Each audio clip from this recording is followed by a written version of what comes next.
Johannes, mais ça reste du biathlon, tout est possible et que le spectacle commence.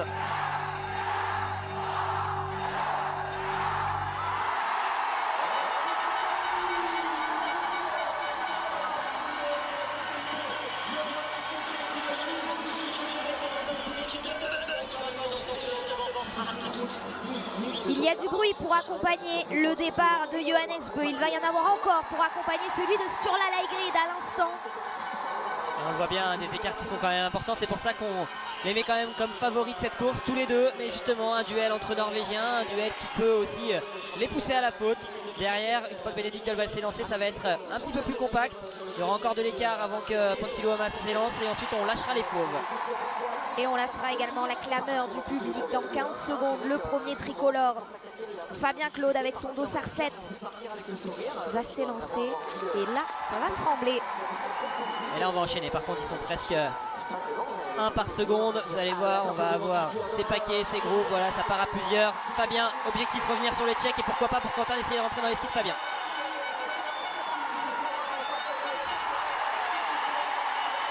Allez, il est sur la piste, c'est parti. Quentin Fillon-Maillet, lui aussi revenir sur ce groupe devant. Les deux premiers Français sont sur la piste. Dans 10 secondes, ce sera au tour d'Emilien Jacquelin. Et on n'oublie pas, bien sûr, Emilien Claude et Antonin Guigona qui sont autour de 7 minutes 40.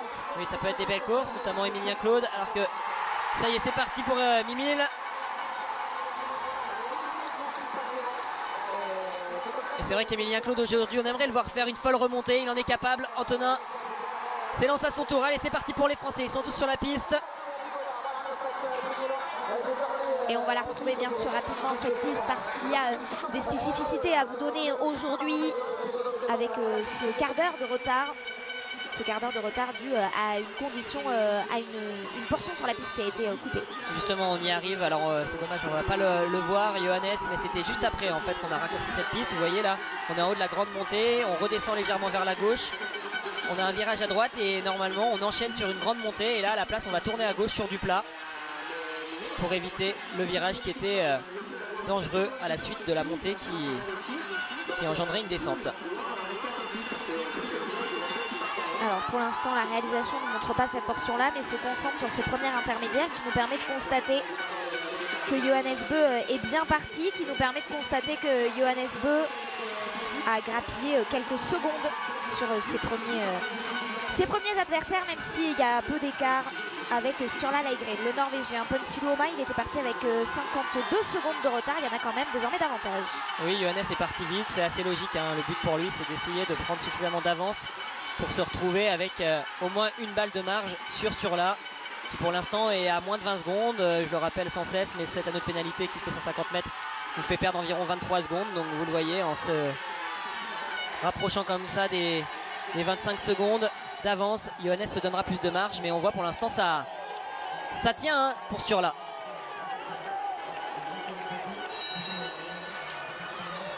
Alors c'est une piste où on va pouvoir faire aujourd'hui des écarts sur la partie montante, bien que ça glisse quand même très bien à la fois à la montée et à la descente, mais donc dans la descente, vu que ça glisse très bien, normalement on devrait moins pouvoir faire la différence.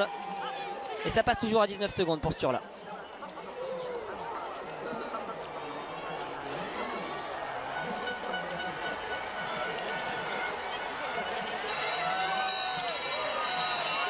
Allez, Benedikt Doll qui est notre repère depuis le début de cette avant-course, notre repère pour le podium avec cette quarantaine de secondes de retard. Il en avait 39, il en a désormais davantage et forcément on se fie à lui pour voir nos Français. Nos Français, le premier il est au fond.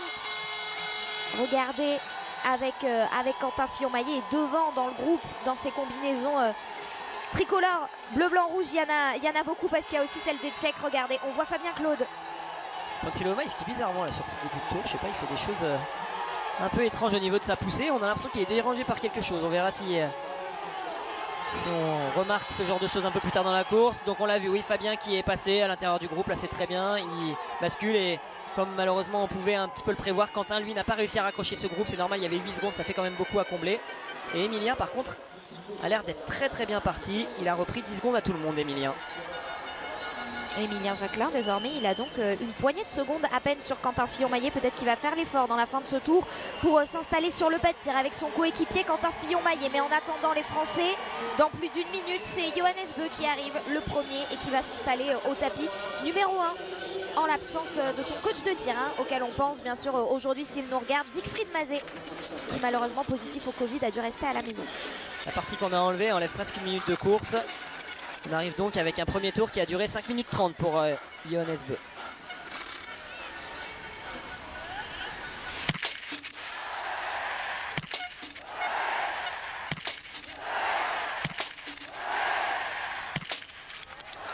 Attention, on parlait des jokers, on parlait de la marge de Johannes Bö qui en plus se fait une petite frayeur au moment où il part de ce pas de tir.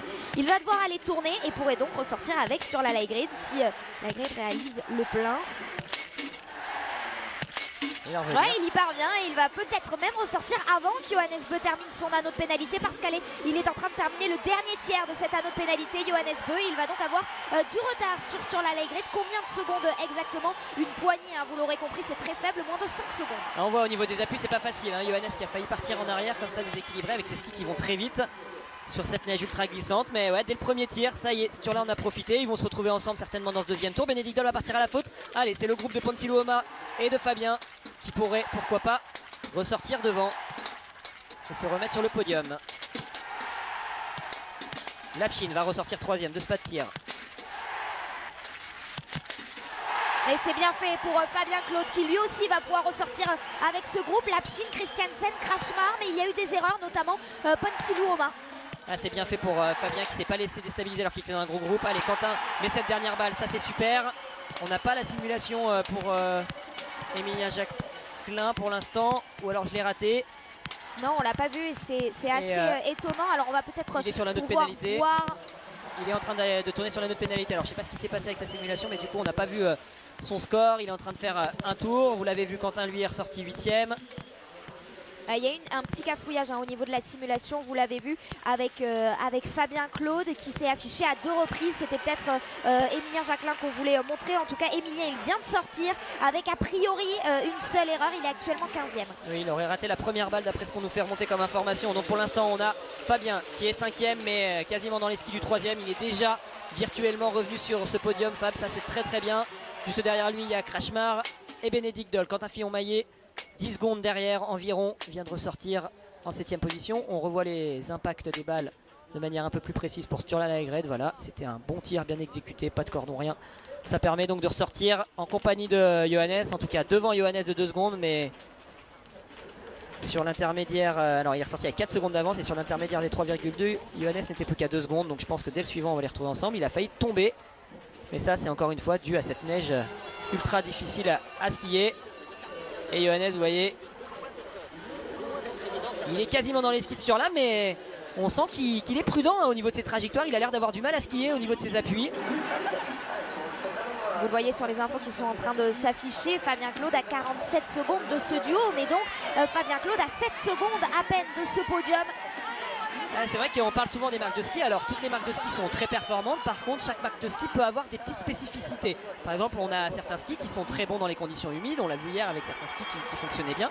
Et puis on a des skis qui parfois sont un peu moins performants quand c'est très gelé parce que c'est plus difficile de tenir sur ses appuis. Alors que d'autres marques, elles, ont une caractéristique, une construction qui permet d'avoir une meilleure accroche quand la neige est très dure. Et on voit que là, Sturla arrive à bien poser son ski, alors que Johannes a l'air d'être un peu en délicatesse au niveau de certains appuis, et c'est ça qui peut expliquer le fait qu'il soit toujours pas rentré sur son compatriote. C'est un élément à prendre en compte et qui va peut-être le gêner, Johannes, pendant cette course. Les indications du coach norvégien pour le tir à venir, c'est à nouveau un coucher, hein, donc ça a son importance de voir où les balles ont tapé, surtout pour Johannes Bö qui a commis une erreur. Ouais, il va être dans le dur peut-être, Johannes, ça s'est encore vu là sur sa dernière poussée au moment de faire sa relance. Il a voulu pousser un peu fort pour se projeter dans les descentes, mais son ski a chassé. Donc il se fait peur et en plus il perd du temps à suivre sur l'évolution de cette piste. C'est Christiansen là qui emmène tout le monde et qui a même fait la différence. Devant Lapchine, le coréen. Et nous on va suivre bien sûr Fabien Claude. On le disait tout à l'heure avec 47 secondes de retard. Fabien Claude qui est en train de reprendre du temps. Et ce retard, bien sûr, qu'on regarde sur Christiansen avec cette dizaine de secondes pour Fabien sur le podium. Et Benedict Doll, lui, en revanche, il a perdu beaucoup de temps. Le podium, il le voit s'éloigner alors qu'il était parti 3e. Christiansen est solide là sur cette partie. Il a vraiment bien travaillé. Et pour l'instant, Fabien ne revient donc pas au contact de cette 3e place, contrairement à ce que j'avais dit. Il reste bien 5e. Allez, il va peut-être faire l'effort pour rentrer sur le Coréen qui est juste devant lui. Quentin vient de passer à l'instant avec une 14. Il faut être patient hein, pour l'instant pour Quentin. On le voit, il y a trop d'écart. De toute façon, sur la piste, c'est pas possible de revenir. Et Antonin qui est en train de faire un bon début de course vient de passer à l'instant en 15e position. On rebascule sur ce pas de tir et regardez les petits bonhommes là au fond. Il s'agit des deux Norvégiens et donc toujours cet écart entre Johannes Bö sur la Legred. Ah, Johannes il a vraiment du mal. Il tient pas sur ses skis. On voit que cette neige hyper glacée lui fait peur. Et donc pour l'instant c'est Sturla qui en profite, même s'il aura pas de marge d'avance. Vous le voyez, ils vont s'instiller quasiment ensemble.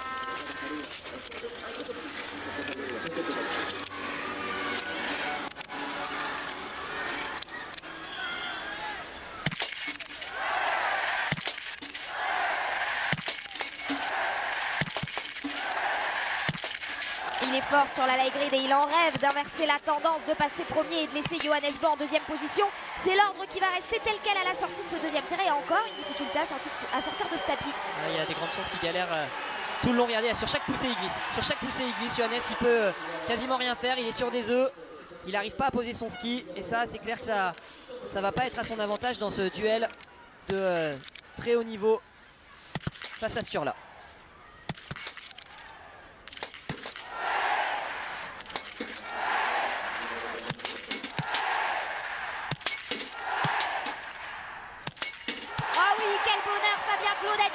Va pouvoir ressortir toujours au contact de ce podium et à l'occasion, au passage, il a laissé la Chine derrière lui. Ouais, exactement, il est vraiment parti à la faute là, le Coréen. Il va passer un bon moment sur la note pénalité. Benedict Doll va peut-être ressortir, non, il va y avoir de la marge hein, après cette 4e place. Un petit trou d'air. Alors attention à Christiansen. Christiansen lui qui a l'air d'être plutôt performant là justement sur ce genre de conditions. On va voir comment Fabien va se comporter face à lui. Et pour l'instant on est avec les 3 Norvégiens en tête. Et pour venir vous donner des informations justement sur le ski de Johannes, clairement il subit. Johannes il a le 17e temps du premier tour et le 15e temps du 2e tour. Il perd 17 secondes par tour, Johannes. Et ça crie pour encourager les Français avec le plein et pour Émilien Jacquelin et pour Antonin Guigona et pour Quentin Fillon-Maillet. Quentin Fillon-Maillet va être le premier des 3 à ressortir de ce pas de tir. Allez, avec 1 seconde à peine d'avance sur Émilien Jacquelin, ils sont ensemble. Allez les Bleus, comme crie la tribune. Ça fait plaisir là de les voir comme ça, bien débuter. On est même pas à la moitié de cette course et ils se sont déjà tous super bien replacés.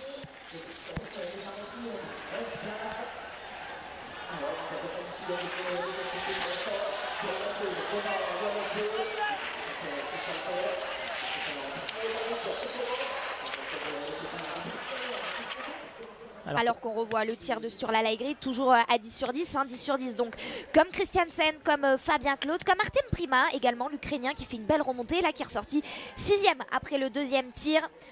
Alors qu'il était parti avec le dossard 18 et puis ce 10 sur 10 bien sûr également pour Quentin Fillon-Maillet.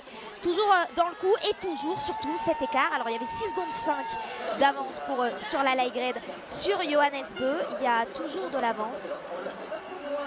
On va avoir des surprises aujourd'hui sur les temps de ski entre ceux qui sont capables de gérer ce revêtement très particulier et ceux qui vont le subir. Je vous le disais, Johannes, 17 secondes de perdu par tour, c'est quand même assez hallucinant. On fait un sport justement avec un revêtement qui évolue en permanence, c'est ça l'intérêt aussi du ski de fond. Et ça peut changer les choses. C'est pas mal aussi justement d'avoir des conditions qui sont différentes de celles qu'on a habituellement sur la Coupe du Monde. Ça nous permet de voir ceux qui sont capables de mieux s'adapter. Regardez Christiansen, il est en train de revenir petit à petit sur Johannes. Johannes, lui, n'arrive pas à faire la différence pour revenir sur Sturla qui s'envole. Et on voit à ce moment-là, Alexis, la différence finalement entre les marques de ski parce qu'il s'agit bien de 3 Norvégiens et donc a priori, ils ont le même fart sous les skis. Ils ont le même fart complètement. Après, c'est ce que j'expliquais. On utilise en gros 4 marques de ski sur cette Coupe du Monde. Allez, un peu plus, mais grosso modo, il y en a 4 qui sont les plus utilisées. Et c'est vraiment 4 marques qui sont très performantes. Si on prend l'ensemble d'une saison, on a 4 marques de très haut niveau. Par contre, comme je l'expliquais, elles ont chacune leurs caractéristiques. Il y en a qui vont être plus performantes sur de la neige humide, il y en a qui vont être plus performantes sur de la neige gelée. Et là, on voit certaines marques aujourd'hui sont peut-être plus difficiles à skier que d'autres. qui ont une accroche différente. Donc ça c'est vraiment des constructions. Ça ne veut pas dire qu'une marque est moins bien qu'une autre, hein. Attention à ça, c'est vraiment important de bien le noter. Par contre, on peut quand même expliquer clairement qu'en fonction du matériel qu'on utilise aujourd'hui, il peut y avoir une accroche qui est différente. Il y en a certains aujourd'hui qui sont avec des pneus slick et il y en a d'autres qui ont les pneus neige. Donc clairement ça fait une grosse diff au fur et à mesure des tours. Regardez par exemple Fabien, lui va chercher des zones quasiment en dehors de la piste pour aller trouver une meilleure accroche. Et aux 4 premières places justement avec ses 4 premiers biathlètes, eh bien, il y a 4 marques de ski représentées, donc ça nous donne quand même une idée de la performance de ces marques-là et de leurs biathlètes. Avec Fabien Claude toujours le podium dans cette ligne de mire. Fabien Claude qui est le Français le mieux représenté. On vous donne l'écart bien sûr des autres tricolores, mais on revient sur la tête de cette course avec Sturla Leidal. Là, c'est bien ce que fait Sturla pour l'instant, il tire profit de cette neige compliquée à skier pour Johannes. Lui il en profite, il fait la différence. Il sait qu'en plus au niveau mental sur le tir, il peut faire peur à son adversaire. Mais allez, on arrive justement sur les tirs debout. Les biathlètes sont obligés de mettre beaucoup d'exigences mentales sur cette piste parce qu'il faut justement qu'ils aillent chercher chaque appui. Regardez Christiansen, il est en train de revenir, c'est fou. Johannes ne peut rien faire, il subit complètement la course et Johannes va se faire rattraper par Christiansen avant l'arrivée sur ce tir debout.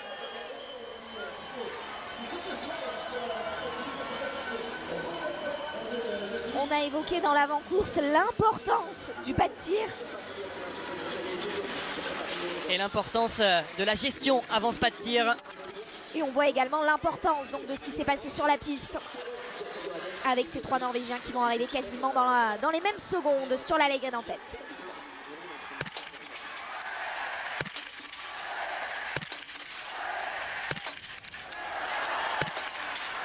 Allez, il y aura une ouverture, peut-être pour Johannes, repasser devant, ou Christiansen, faire le gros coup et ressortir devant tout le monde. On aimerait bien que Fabien puisse jouer quelque chose. Fabien arrive à son tour sur ce pas de tir, il y aurait une erreur également pour Johannes. Attention, Christiansen, lui, peut toujours jouer le 5 sur 5. Oh, et c'est lui désormais qui va prendre la tête de cette course. Vetle Christiansen à 5 sur 5 qui va ressortir devant ses coéquipiers. Devant dans un premier temps Sturla Leidal qui va ressortir de l'anneau de pénalité. Et devant ensuite Johannes Bö. Est-ce que Fabien Claude va pouvoir se mêler à cette lutte?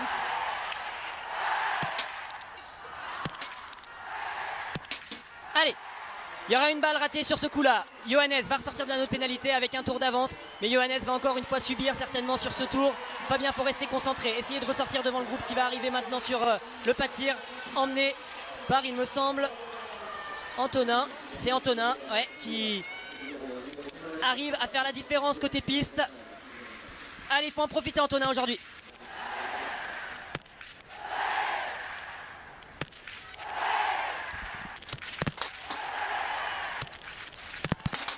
Ah, dommage. Ah, elle est dehors, la dernière balle pour Antonin Guigona. Fabien Claude, lui, est ressorti avec 42 secondes de retard.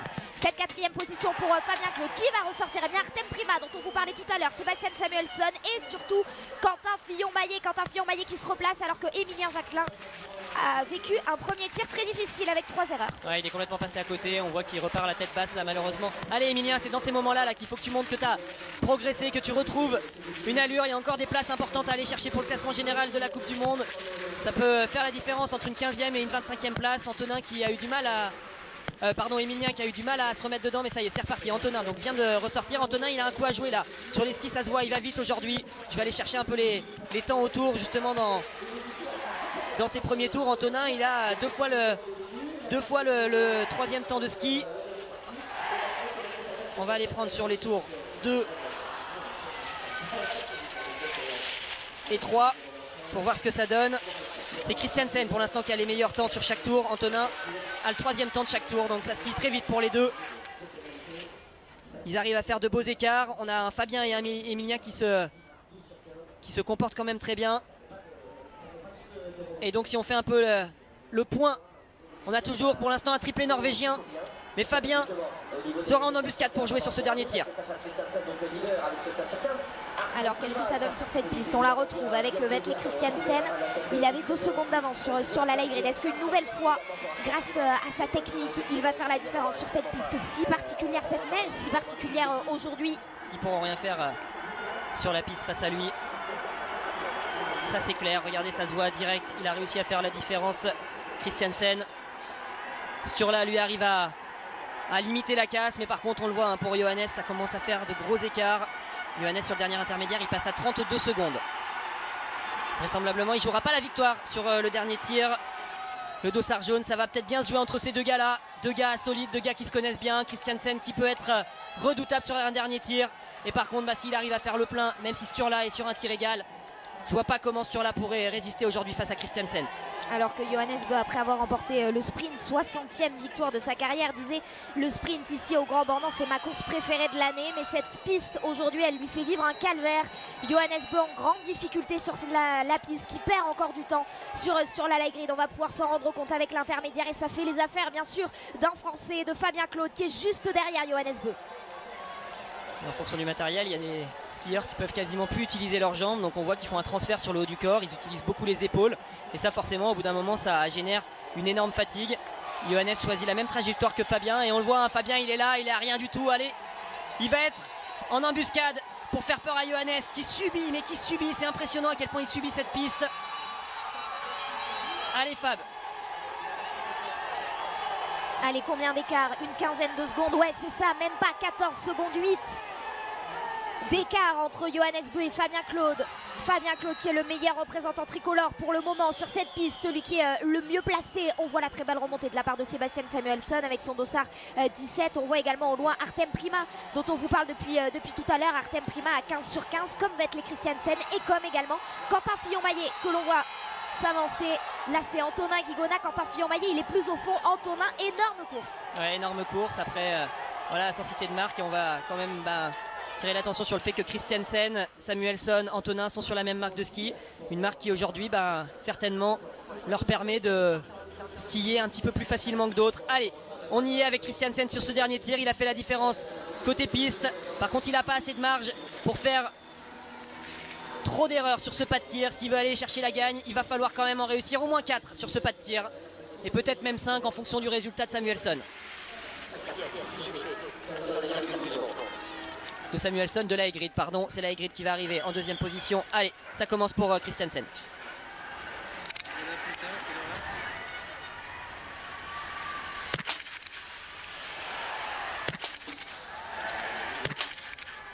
Attention, il ouvre la porte, Vetle Christiansen avec 2 erreurs.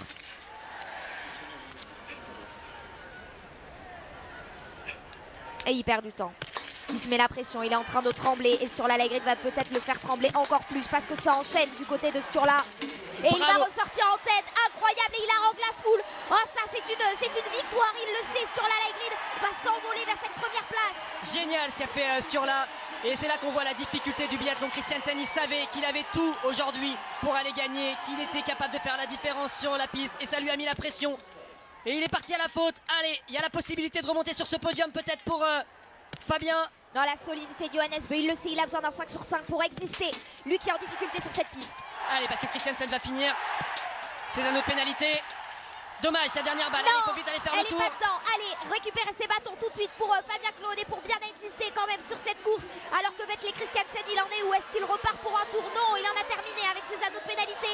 On se dirige vers un triplé norvégien. Ouais, là ce sera un triplé norvégien. Ça peut pas en être autrement et peut-être que Christiansen va essayer de revenir sur Johannes Bö dans ce dernier tour. On va voir ce qui va se passer de ce côté-là. Samuelsson va ressortir. Non, pas 4e, mais 5e, car c'est Fabien qui va ressortir à l'instant.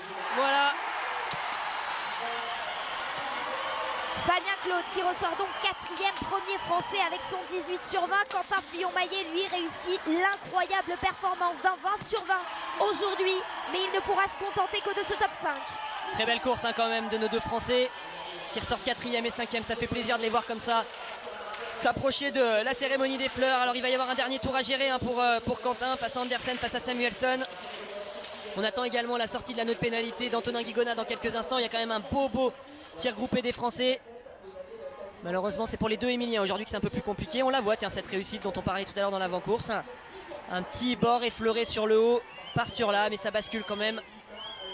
Et ça part pour jouer la victoire. Donc Sturla qui lui devrait être normalement plutôt tranquille côté piste. Il a suffisamment d'avance pour résister à Christiansen.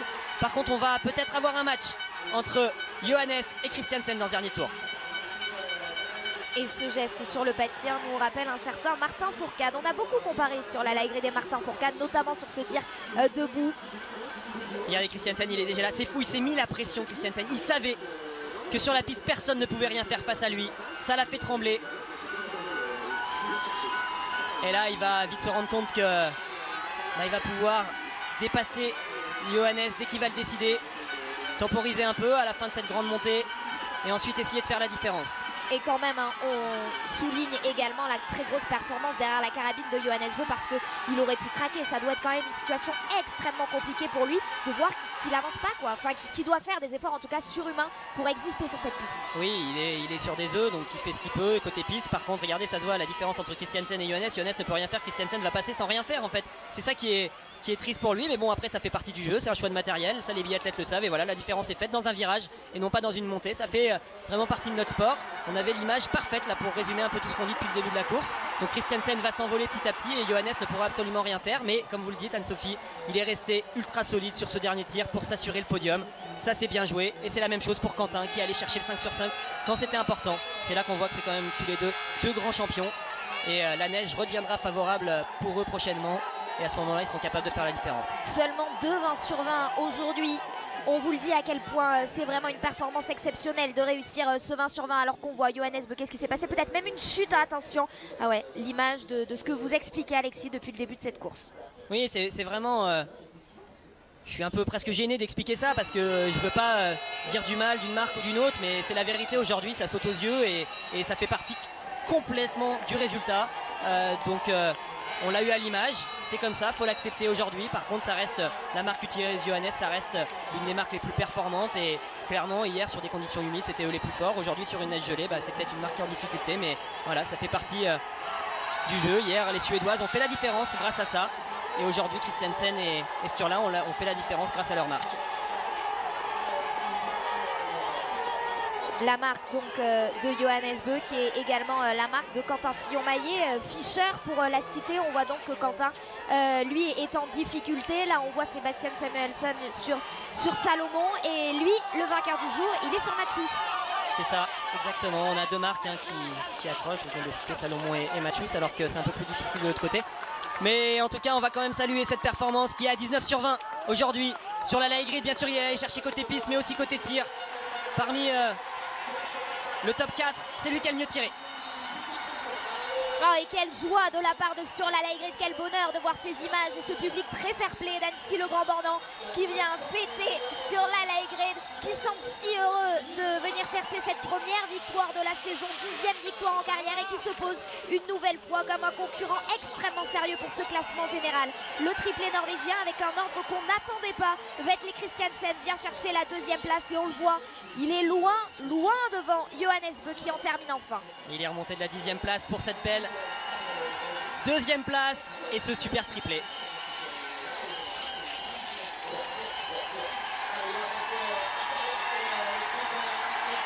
Et juste devant ce triplé, c'est un Français, c'est le meilleur tricolore du jour, c'est Fabien Claude avec cette 4e place, un Français qui va donc participer à cette cérémonie des fleurs. Allez, on s'en approche de ce podium, il y aura encore bien sûr les courses de demain, 2 Mastart. Regardez un autre Norvégien qui fait une super remontée, parti 15e, Philippe Andersen vient chercher la 5e place. Et puisqu'on parlait de cérémonie des fleurs, et bien c'est lui qui va clôturer cette cérémonie des fleurs, Sebastian Samuelsson 6e. Quentin va venir faire 7e, superbe remontée pour Antonin qui rentre dans le top 8. Et qui redresse ce dossard, on l'avait bien vu, Antonin Guigona parti 25e, exceptionnelle remontée. Et pour compléter ce qu'on a dit tout le long, les 3 meilleurs temps de ski aujourd'hui c'est Christiansen, Antonin, Samuelsson. Sur la piste, il y a eu de gros écarts. On verra si c'est pareil tout à l'heure pour les filles avec cette piste qui va peut-être évoluer entre les deux courses.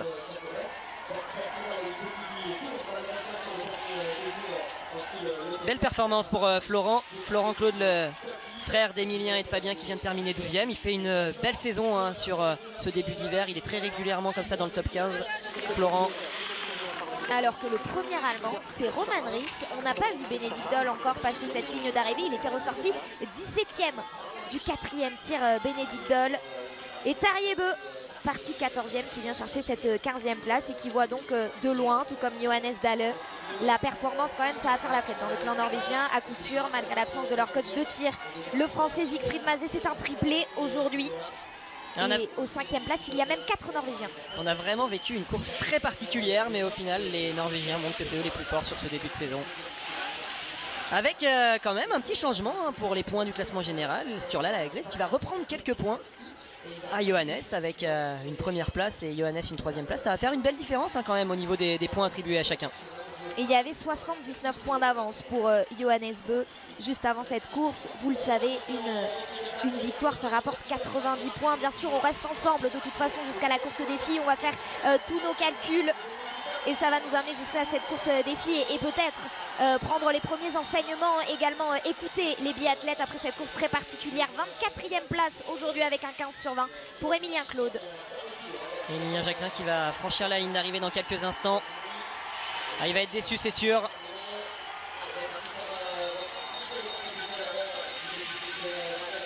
Ça fait une 29e place ou peut-être une 30e place pour Émilien Jacquelin puisqu'ils vont être départagés à la photo finish. Jérémy Finello et Émilien Jacquelin. C'est pas encore décidé sur notre tablette. On regarde ça avec attention et on vous le donne dès que possible. Alors que là, on voit le classement général avec toujours donc le dossard jaune qui sera sur les épaules de Johannes Beu. Voilà une 30e place pour Émilien Jacquelin. Ça y est, c'est tombé. Il termine derrière le Suisse Jérémy Finello. Une course complètement folle, Anne-Sophie Alexis, le podium avec la cérémonie des fleurs pour Fabien Claude. Ce sera un moment fort et puis les explications attendues. Que s'est-il passé pour Émilien, pour Johannes Beu également.